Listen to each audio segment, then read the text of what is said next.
जाता है एक कॉल के मुताबिक वो यहूदी जो बंदर बने थे उनकी तादाद 70,000 थी और बच जाने वालों की तादाद 12,000। ये बंदर बन जाने वाले अक्ल हवास तो इनको बाकी रही, मगर बोलने की कुव्वत सल्ब कर ली गई। इनके बदनों से बदबू निकलती थी। अपने हाल पर रोते रोते 3 दिन में ये सब के सब हलाक हो गए। इनकी नस्ल बाकी ना रही।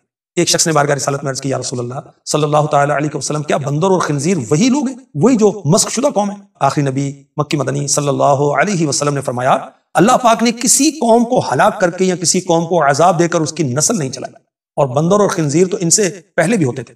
अब हमारे लिए क्या है? हम क्या सीखें, हम क्या सोचें कि शहरे एला वालों ने अल्लाह की नाफरमानी की, शरी अहकाम को बातिल किया, हराम चीजों को हलाल करने के लिए गैर शरी हीले का सहारा लिया। तो आजकल भी बेवकूफ पाए जाते हैं जो सूद को नफे का नाम देते हैं, जो बेपर्दगी को आजादी का नाम देते हैं, जो मौसीकी को रूह की ग़िज़ा कहते हैं, डांस को आर्ट का नाम देते हैं, शराब का कोई और नाम रख लेते हैं, उसको हलाल कहते हैं, फरोग देते हैं।